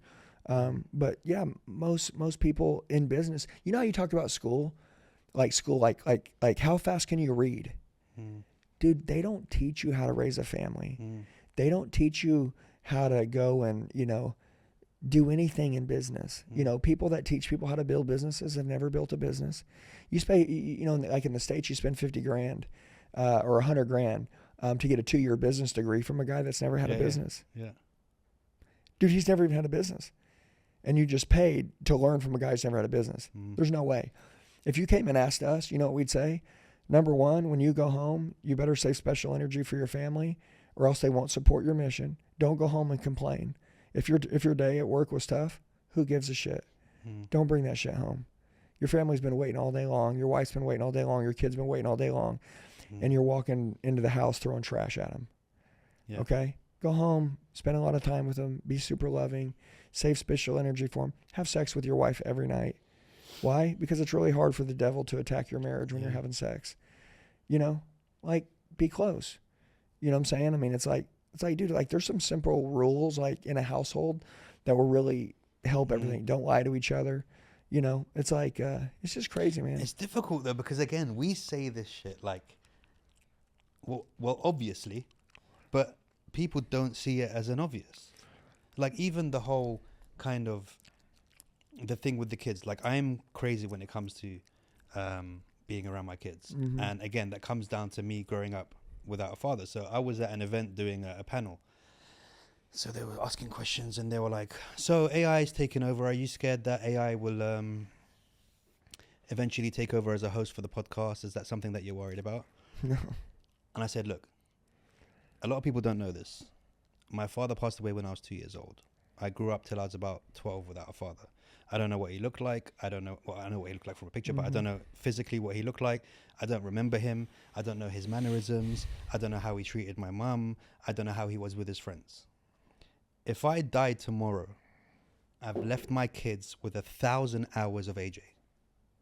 How I talked, how I was with strangers, what kind of mannerisms I have. Noah could be like, oh, that's why I scratched my balls from the left, because do you know what I mean? This podcast is for them. It's not, I don't give a shit about views, and don't get me wrong. I've got a crazy network from it.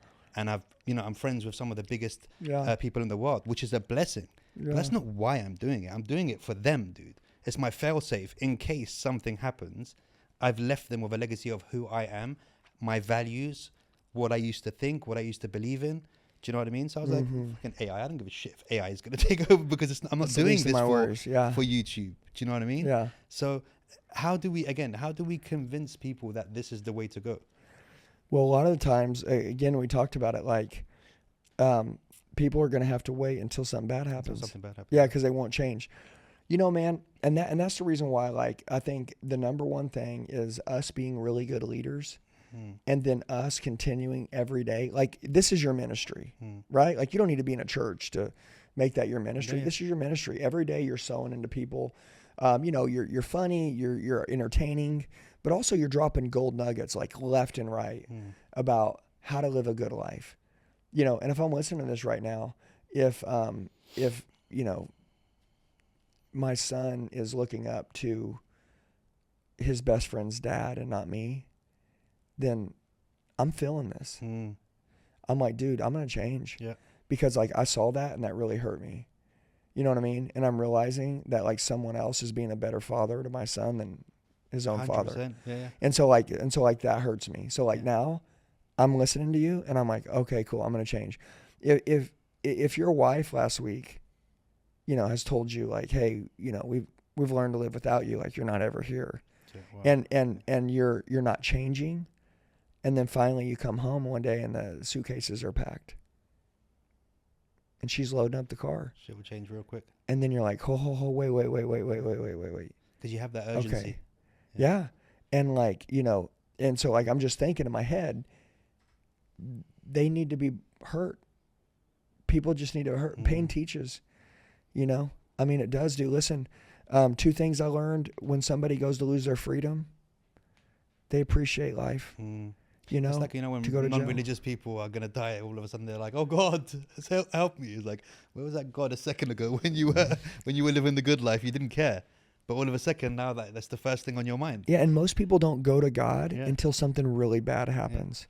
Yeah. And then all of a sudden, I mean, I don't know, I think like 99% of people give their life to God when they're dying. The hospice people? Yeah. That like are there with people in the last days. Yeah. They watch all these people give their life to God. They watch all of them. They listen. I mean, those people, the hospice people, even though they have the hardest careers, watching people die all the time, they get to see people at the end of their life, and I guarantee every one of them are calling their kids, calling their wives, calling everyone that they hurt, regretting everything, wishing they would have done it different. And the problem is you can't now. Yeah, it's too late. And so there's a superpower, right? Let's go back to sales real quick. So in sales, the greatest thing that you can do is be able to put someone else in your shoes without having them, or be able to put yourself in your client's shoes without even having to be there. So as we're talking about this, like, dude, when I said my wife said she learned to live without me, like that right there, I woke up that day and I was like, dude, okay, I'm fixing that. I don't like this. I mean, I'm letting the girl that believed in me more than anyone else in this world down, and then I'm not okay with that. And, you know, I took that shit personal. I mean, that's like killing words to me. And, you know, I needed that, dude. She needed to be direct with me like that. I think, you know, I don't think a lot of people are lucky enough to have a good friend in their life to tell them they're fucking up. Yeah. You know, drinking, doing drugs, running around. I think a lot of wives, like men, run all over them. And, you know, and by the way, listen, it's kind of like a kid. When you tell a kid that, like, if you do that, like, I'm going to take your phone away, you have to take it away. Yeah. Otherwise, they're going to be like, okay, he said that 10 times now. It's not. Yeah. And then if you're like, okay, it's gone till next week, and then you give it back after a day, then they're like, dude, you're going to give it back to me, so it doesn't matter. Yeah. And so, like, they understand how to play that game. And I really believe that that's what those hard lines, like you said, like, why to buy, like, there's no drugs, there's no crime, there's no nothing. Because, dude, once the law's laid out, it's simple. You live it, you're happy, you have no problems. Or you ride the line, and then you end up getting burned. Yeah, 100%, man. You know what I'm saying? Yeah. And if you're going to ride that line, this ain't the place to live. Yeah. You know what I'm saying? Yeah. You got to go to the States. 100%. But even in the States, if you don't do it the same stuff, you're just going to end up fucking unhappy and shitty anyway, man. No, but I think hard lines are good, man. I think rules are good. And by the way, you know everything that we talked about, like all these things, it's all biblical, right? Like all these things are in the Bible. And, you know, like lately, like in the Bible, there's Apostle Paul, and he was Saul. He was the Christian killer, and then he took the Bible the furthest. I've learned that people that are the most screwed up, the most fucked up, people that have the craziest, those are the people that usually end up like changing the most people's lives. Yeah. Because when they change, they're just like immensely qualified to help other people change because they can read everybody. But I mean, it's the same kind of thing as if you look at AA, right? Most people, once they've gone through the program, become sponsors. Yeah. Because they know what it takes to change, and they feel accountable to help you to change. So they take on that role, that kind of like... They're experts at change. Yeah, 100%. When it comes to sales, how important do you think code switching is? Coaching? Code switching. Code switching? Yeah. What does that mean? So code switching is... you might be calling it something else. So yeah. So I don't even know if it's a sales thing. It's just a way of linguistics and talking. So, for example, if I'm talking to Mo, obviously because, you know, we're both from the same thing, I'll be like, oh, Habibi, and I'll talk to him in a way because I know he's loud, he's whatever. I think when I go and meet the sheikhs, I'm just like, Assalamu alaikum, how are we doing? So you literally kind of change. You come here. Yeah, changing your tone, changing your words, changing the way you speak. Oh, yeah. You know, when you're hanging, like if you're walking through the ghettos. Yeah, by the way, they heard that in Sharjah, bro. I don't know. This is like it's like the BFG, bro. Like literally. Yeah, I'm telling you. Like, I honestly don't know what it sounds like when you got a sore throat, dude. Like what well, he sounds like the scary guy behind the curtain. Yeah, you're right? like, don't let him come out. Yeah, but he literally is behind the curtain right now, so it's like even worse. But like for example, you know, you see, I mean, again, Kamala did it a lot. We'll bring that up now. Yeah, she did it a lot, but she did it terribly. Like when she was around black people, she'd talk like a black person. When she was around, you know, Hispanics, she'd be like, nah. You know what I mean? But like, personally, I think being able to code switch is important in life. It's super important. Yeah, you're just mirroring who you're around. You have somebody soft-spoken, you're soft-spoken. If somebody's got high energy, you're running high energy. However it is, like you're creating familiarity, right? Yeah. Like familiarity with how their patterns are, how they operate. You're basically trying to be like one of their friends. Yeah. How important do you think that is when it comes specifically to sales? I think it's huge, but I will say something. So I think that the salesperson creates a buying state, and in order to get someone in a buying state to make a decision to buy, normally that takes some energy. Normally that takes like switching their state. Normally that takes like putting them in good vibes, in a good mood to get them in a buying state to want to buy. And so like, I think salespeople, number one, they need to create that common ground with somebody, which is like, however they are, you're mirroring them, especially for the entry part. And then after that, you start to take them up because you want to pull their vibes up, because you want to get them in a buying state, because you know in a minute you're going to ask them to do something, and you want to make sure that they're in a good state to do it. Because a lot of people, you know, honestly, like they're ready to buy something, but until they get in a buying state, they won't say yes unless it's ultra logical. But if you can get someone emotional, like and then logical, like you're always guaranteed a yes. Always guaranteed. I'd love to see Andy in a hostage situation, bro. Yeah. Like just somebody just taking him hostage and you just selling your way out of it. Like, hey, how you doing? I'm Andy. How you doing? Like, how would you get out of that? Well, if somebody took me hostage, I Yeah. mean, Would you, I'm let's just say I've taken you now hostage. I was like, you are now in Dubai, my friend. You will go nowhere. You're staying with me. well, I'd definitely tell you, I'm definitely worth more alive than dead, for sure. Right? So let's take that off the table. Okay, no, but talk to me as I'm the guy now. So, did you want him to be the negotiator, or do you want him to be the actual hostage? Well. Number Okay. one, I mean, Yeah. dude, I mean, you don't want to do this. Straight up. Did you see the tricep? He was like, you don't want to do this. I mean, you don't want to do this. I mean, look, dude, you're a good guy. Okay, I mean, I don't know what's going on, right? But you are an infidel. You must go. You don't really think that. That's not really how you are. I mean, I'm gonna tell you That was this. a bit Look, number harsh, I one, admit. look, no. Well, number one, you got a really good heart, and I don't know. Number one, sometimes we can self-sabotage ourselves, and we may be telling ourselves lies about how our heart is. I can see from here, the eyes of the window to the soul. You're not a bad person. My English is not too good, my friend. You have to. You are a good person. Good heart. He does make me like him, you know. I kind of believe him, and also want to I ask him like for some you. fitness tips as well. Before I let him go, I'll be like, okay, you can go now. When you're doing triceps, how far down do you gotta take the curve rope? out. Yeah. What makes a really bad salesman that they don't even know that they're doing? People who don't really care about people are the worst salespeople in the world. Mm. A lot of people get in sales because they want to make money, and honestly, dude, if you want to make money and you don't like people, you're screwed. But that's coming from your moral perspective. Yeah. Because a lot of these fuckers Salespeople actually make a lot of money. really and they do bad. sell. Okay, Yeah. so let's say a good-hearted person that could be really bad at sales would be someone who doesn't believe in themselves. Because if you don't believe in yourself, I'm damn sure not going to believe you. Because people buy whether your product's good or not. I buy whether you believe your product's good or not. That's the truth, man. You can lay out all the presentations; it can all make sense to me, but ultimately, I'm watching you. Eye contact's a big deal. We're in an era where people don't look at each other in the eyes anymore, like no one. And then, like I said, dude, moral authority, like, dude, like if you don't look like you take care of yourself, if you don't look like you believe in yourself, if you don't, like, I'm not gonna trust you or listen to you. But I think bad salespeople, they don't look at people in the eyes. I think bad salespeople, I think they don't have any confidence. Confidence is key. Look, nobody's getting success without confidence. And so if you're not confident, you're screwed, bro. You're never going to make it in self. You don't believe in yourself and you're not confident. And then, I don't think product knowledge really has a lot to do with selling anything. People say, we got to know your product. Oh, okay, cool. Like, I get that. All right, you have to know your product, but you got to know people, man. The people are your product, aren't they? Yeah. And at the end of the day, like, people buy from people that remind them of their friends. People buy from people. And, like product knowledge. I sold cars for 20 years. I didn't know how to change a tire. I didn't know how to change an oil. I didn't know anything about horsepower. I could barely pop the hood. I didn't need to. Dude, if you came in, I was going to own you. You know what I mean? I was going to make a best friend with you. I was going to make you close to me. If you knew a lot about the car, I'm like, dude, it sounds like you know more about me than tell me about that. Like, I would have let people just run. I would have listened a lot and let other people talk. The more people talk to me, the more that they feel comfortable with me. And so I would let them talk a lot. Plus, every time the thing that they would say, it's like in a courtroom, right? Like, lawyers want to get people talking until they say something and say, all right, I'm going to hang you with that. Yeah.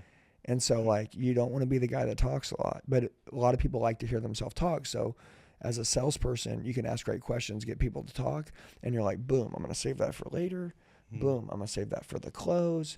Boom, I'm going to save that for there. And basically, you just gave me everything to trap you at the end and tell you exactly, basically you told me how to sell you the whole time. But also you feel comfortable with me now. So getting people to talk to you is like super important. And, honestly, dude, like, just, I say caring about people, like, that's got to be a skill. I mean, I don't think everybody's like, dude, I just want to love people. Like, dude, you got to understand, like, everything that you want is a handshake away. It's a person away. Relationship capital is real. You need to understand the value of people in your life. Dude, 100%. Do you believe in manifestation? Oh, shit, yeah. Bro, huge. I speak to some people about this and they're just not into it. But I'm telling you, there's been times that I've done shit and I've looked at my hands like I'm Thanos, bro. And I'm just like, how did I just make that? Like, it's weird. Sometimes, like, Totally real. you do it in a way and it happens so specifically and precisely how you manifest, like how you wanted it to happen, that you kind of, you're like, is this weird? Like, is this real? Because like there's other times where it doesn't come through and I'm just like, shit, I didn't do this one very well. But like there's been times that I've done it and I'm just like, oh, there's something to this. Well, so anytime that you've really believed, and I mean really believed that something was going to happen, it always happened. I mean really believed. Because manifestation is real to the opposite of good. So if I'm like, man, I hope this happens, but internally you're like, but there's probably a good chance it won't happen. Even that thought kills it. And so manifestation is happening for the negative and it's also happening for the positive. Dude, that's why when people, if they say, I don't believe in manifestation, well, it's still working. That's why it doesn't work for you, because you don't believe it. Yeah. I believe it. It works for me. I mean, dude, whatever you believe happens. Whatever you think is going to happen is going to happen. No matter what, whatever you think is going to happen is going to happen. I mean, people's minds are so powerful, dude. Like you literally create your own universe. Dude, think about it. If right now you got diagnosed with cancer and like they misdiagnosed you. You did. I totally with you on that one. I believe that dude, you can would either kill start yourself internally dying or heal yourself. I think that people have healed themselves out of just that level of positive thinking that they got out of it. Dude, it ain't no joke, man. And people that disagree with them, I always say this, I feel sorry for you. Like, I feel sorry for you because, dude, this is a game. Life's a game. It's all gamified. And once you understand the game, you can own the game. You can play the game. You can get whatever you want. You can do whatever you want. Dude, you can create whatever relationships you want. Dude, if I walked in and I'm like, dude, no matter what, I'm going to be this guy's best friend. We ended up being best friends. Yeah. Nothing can stop us being best friends if I think we're going to be best friends. Yeah. It's like it's going to happen. And then like, if I come in and I'm like, dude, me and this guy aren't going to get along. We're not gonna get along. What if I get along? Yeah. It's like, dude, like that's the way the world works. And that's why in the beginning when you were like, dude, I have this thing in my head and I'm really weird. I'm like, no, bro. Yeah. That right there is the way God made us. Yeah. And you've done such a good job of like guarding your mind and being the gatekeeper to what comes into your head that, bro, you're just doing it right. We're all doing it wrong. No, I don't believe we're all doing it wrong. No, I mean, a lot of people are doing it wrong because their mind is like, you know, like something bad could happen today. And instead of saying, hey, there's got to be some good in this. Yeah, but it's like, but again, you're like, you know, oh shit, my life's over. Yeah, I'm but done. that whole thing, something bad. You woke up, dude. Again, like I go down to such basics. Or your kids woke up. Yeah, your kids woke. Like, do you know that there are people burying their children? Like, that's what I said, dude. That's my worst nightmare. Like my biggest fear that I could think of. Dude, if one of my kids died before me, dude. Like, it's gonna be, do you know what I mean? It's so gonna like be even like crazy. Again, like you've got to be so spoiled. I mean, not again. When I talk about this, I try to be sensitive in a way that I don't sound like an absolute piece of shit. Yeah, no, but fuck you for not being aggressively grateful for every single second of the. It just doesn't make sense to me. Yeah. I get it. You can feel like shit. You can have a bad day. You can. That's fine. But overall, you need to be like, wow. It's all entitled. The time. Like, this is so cool. All of this is so cool. Like, just sitting here looking at you guys, it's like 5 jack guys just standing over there, and Andy's here, and I'm doing a podcast that I wasn't doing, you know, a couple of years ago, and it's just life's good. Everything is so good, you know. And I think the whole thing. I was talking about this the other day as well, about how we don't communicate anymore with people, and people. You know, I tend to, just like you said about this friendship thing, I tend to do episodes of guests who, you know, are very big people, very famous people, and we end up being the best of friends after. Yeah. And people are like, how are you so close with this person when you just met them 5 minutes before the episode? And I'm like, look, this is how it works, okay?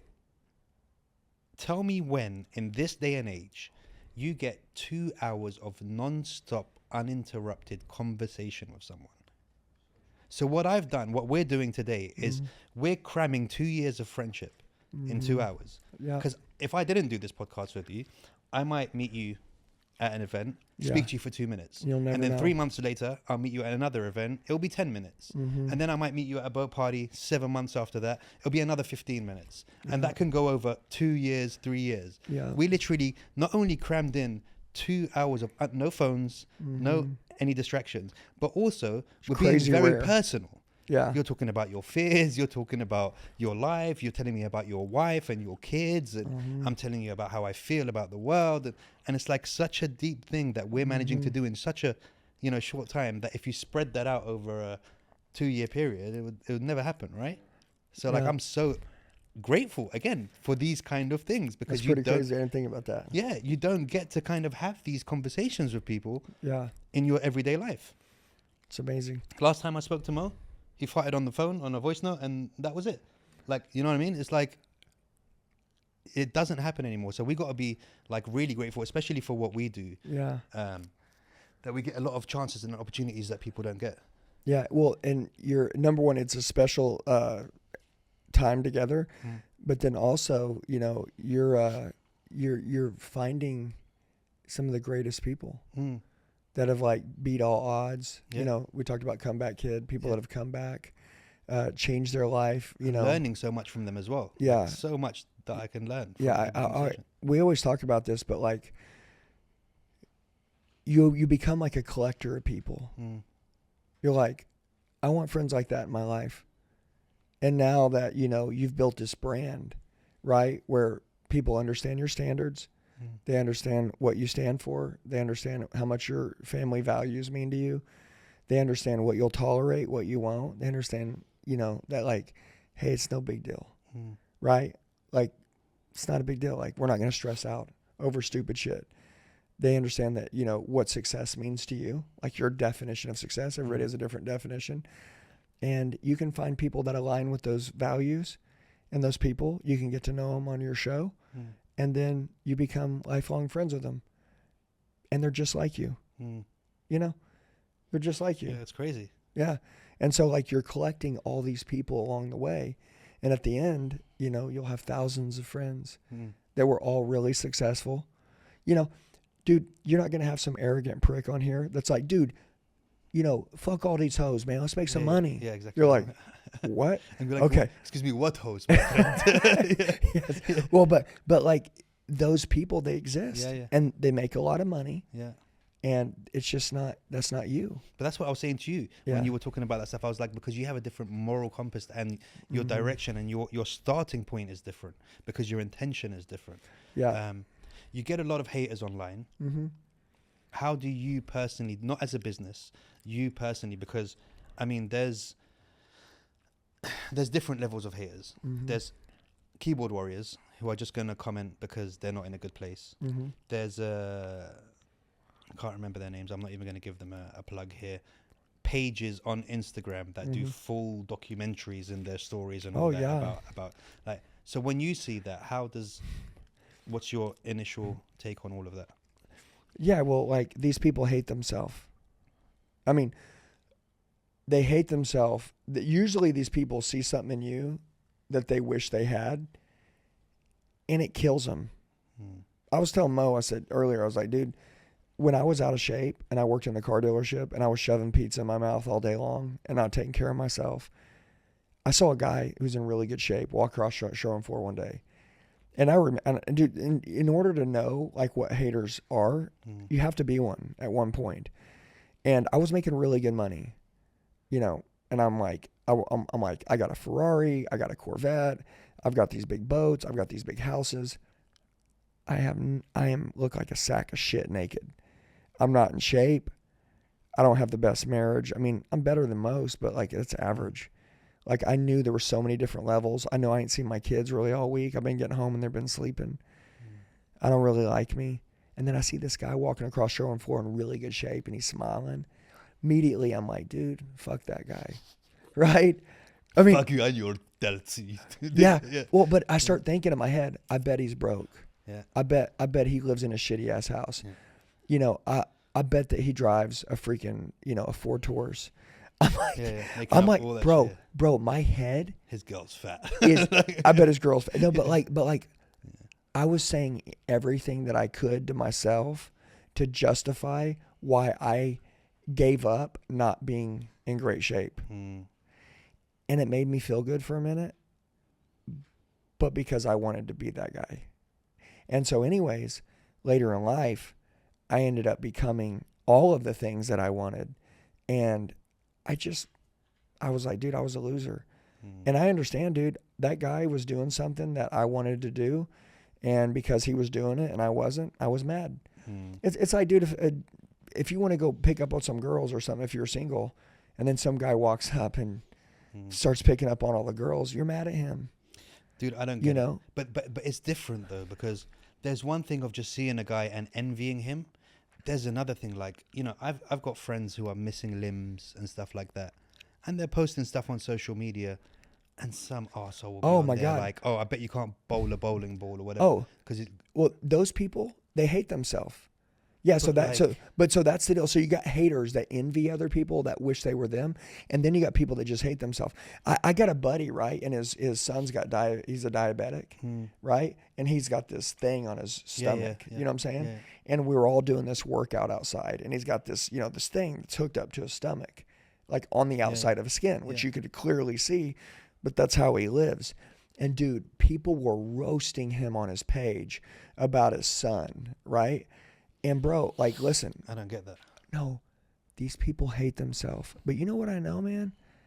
You never, number one, you said, how do I deal with it? Well, number one, you never respond to a hater. No, yeah, 100%. Yeah, like, like you're here, you don't come down. Your friend's son will see that comment. And he's a child and he doesn't need to see that. Do you know what I mean? It's like they don't think about that kind of shit. You know? You see that fucking woman who, the squirrel and the raccoon? I didn't see it. So there's this guy who rescued a squirrel. Been living with him for like 10 years. And he's got a little raccoon, some cute raccoon, and they got TikTok pages and they got over 1 million followers and stuff.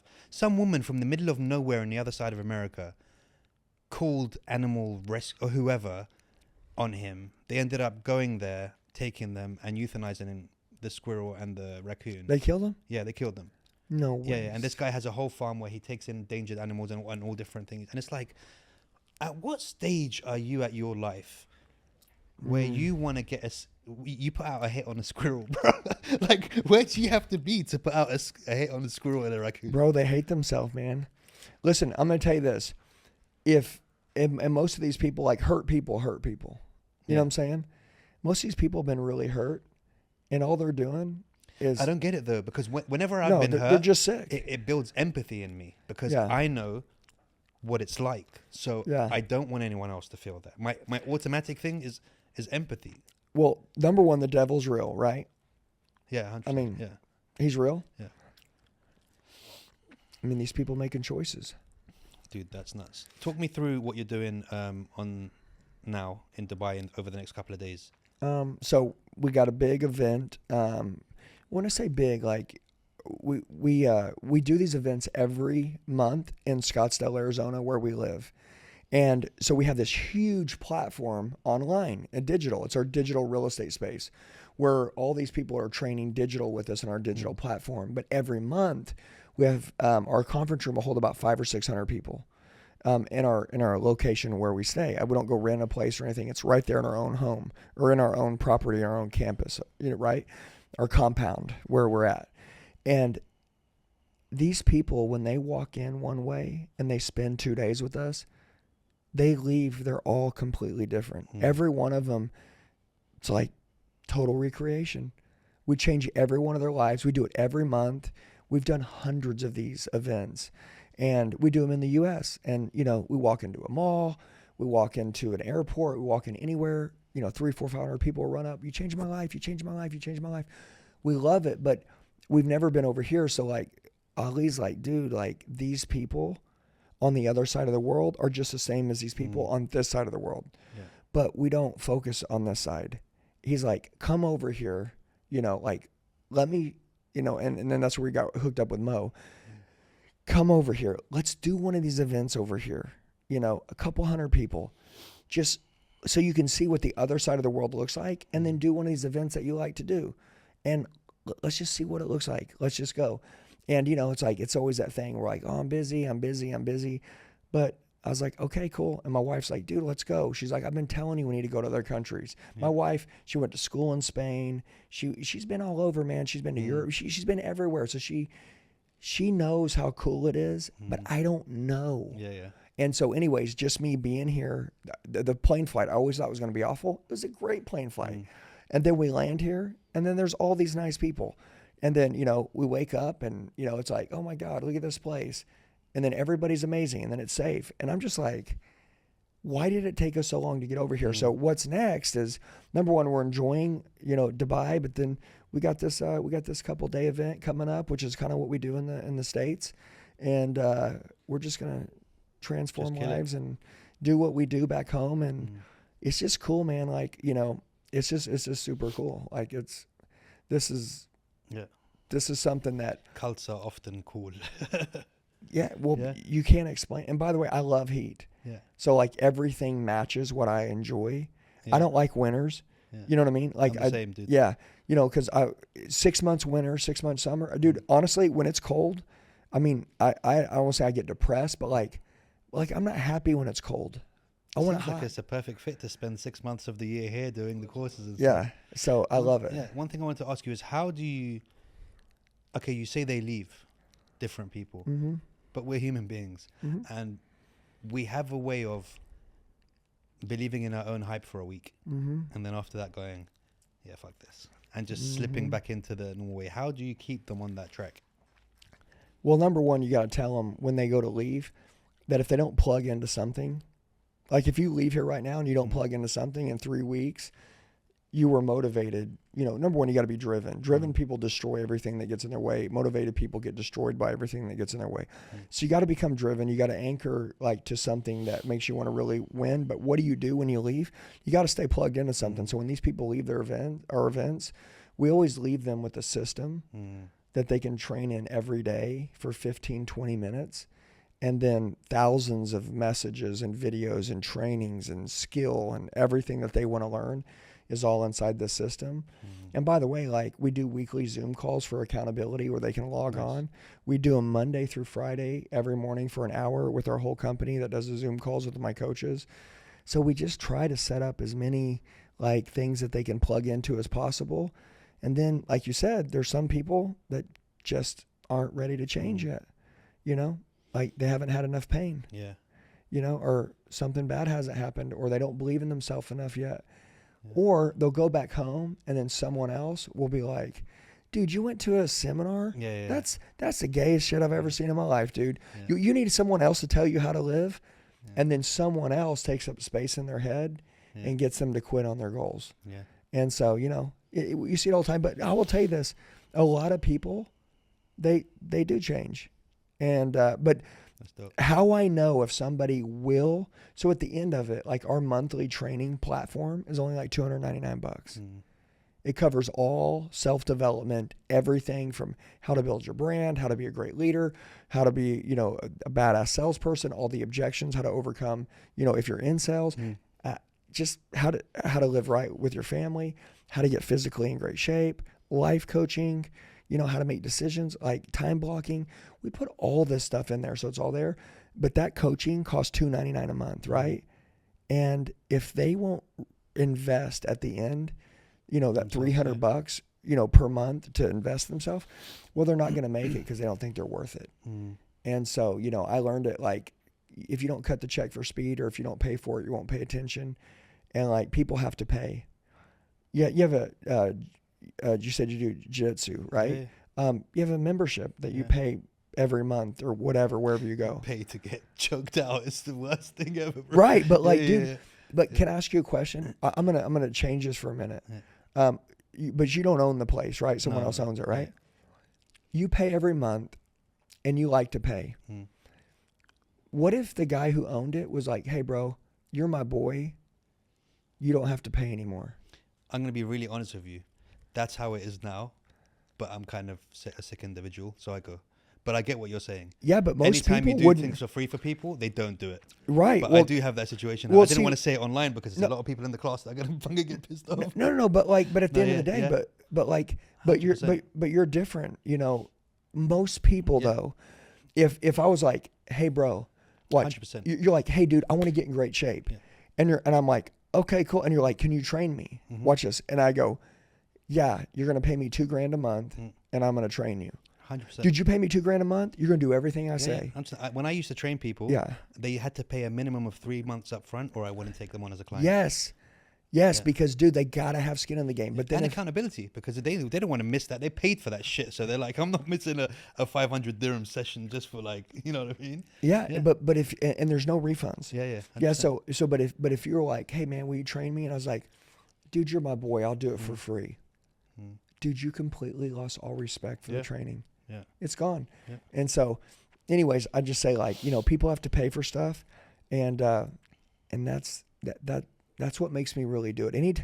Anytime I pay someone for something, I'm like, I'm going to get my money out of your ass. Yeah, 100%. You know what I'm saying? Chase them down to that last thing. Even if someone's painting your house, you'd be like, that bit right there, mate, you missed that one bit. Yeah. Yeah, 100%. But if you didn't pay for it, you really wouldn't care. Yeah, 100% agree. And so, that's why, like, anytime I tell people, I'm like, dude, whatever you believe in, put your money in it. Yeah. Because you'll take better care of it. And, dude, bottom line is a very special time to be alive. Anybody can become anything they want right now. You said it yourself. And if anybody pays attention, like this whole podcast has been a mastermind. You said a couple years ago, I didn't think I could have this podcast. That would be my career. This is what I would be doing. But that's what I'm doing now. And if somebody would have told you a couple years ago, dude, you could make it with a podcast, you might think that sounds stupid. Dude, there's just so many things that I people... still think it's stupid, to be honest, bro. but in such a grateful way. I just think... Bro, I think this is fucking ridiculous what I'm doing right now, to be honest. No, but it's a career, man. Because, dude, honestly, there's a lot of people, that haven't had a good leader their whole life. Yeah. They haven't had a good friend their whole life. Yeah, 100%. When they listen to you, they can work it out in their head. Yeah. It's not me. It's people like you that I bring on. I just sit here and chat shit for an hour to give you something to talk about. Yeah, so it's a special thing, man. These podcasts, they change people's lives, man. Yeah, 100%. Dude, I think that you need to move out here. I'll send you the details and the contract later. We'll get it done. It's been an absolute pleasure having you on. I feel like we could do another 4 hours, so maybe we'll do another 2 hours after the event. He's getting a massage out there, so I don't know what's going on over there. I told you he was. Remember before we started? Jesus, what's going on there? Yeah, right. He couldn't even wait till the podcast. You know, the funniest thing is Mo just spoke, so now it sounds like he's getting a massage from a Mo, who's a deep voice guy over there. Yeah, dude, you're more than. This is your house. You're more than welcome anytime. Thank you. I've kept you here for a long time. No, thank you, man. We're super grateful, man. It's man. I need every year I pray. I tell my wife, I'm like, I just need some more good men in my life, right? Because I think there's 2 things that'll ruin every man's life. Number 1, not having the right woman. Dude, having a good woman is like the most important thing. Wrong woman will kill you. I mean, wrong guy could kill a woman, but like for a guy, he's got to have a strong woman, right? Spiritually as well. Yeah. Yeah. And then secondly, not having a brotherhood. Yeah. Guys need to be around like-minded guys. So like, I met Mo. Mo's like just right out the gate. I was like, dude, he's a badass. Yeah, Mo's a G. Yeah, and then we meet you, and it's like that's what we wanted. Yeah, 100%. That's what we asked for. We was like, God, just bring us good people, and I appreciate 100%. You. Thanks for having us. I appreciate you taking out the time because, like me, I know that you probably value your time. That's how I judge everything. Like even when I buy things, I'm like, this is going to cost me 4 hours. Or this is going to cost me 2 weeks. Like, do you know what I mean? Yeah. So even you giving the time right now, I really appreciate, because I know that, time is money and you got things to do. I really do hope that you get to wear shorts again and be free. Next time I'm be on this podcast, I'm literally going to wear my shortest shorts We're both ever. Wearing shorts, bro. Yeah, and then we'll show a clip. Can we put the clip of the last one with the pants? Yeah, next time we do it, we're going to put both chairs facing forward and then the camera just there with shorts on. I'm going to give you some now, bro. Yeah. But dude, again, thank you so much. Yeah, guys. we'll do this again next time we come in, and we'll rip. Yeah, for sure, bro. Thank you, brother. And if you need anything when you're out here, let me know, brother. Love you, man. Thank you. Love you too, brother.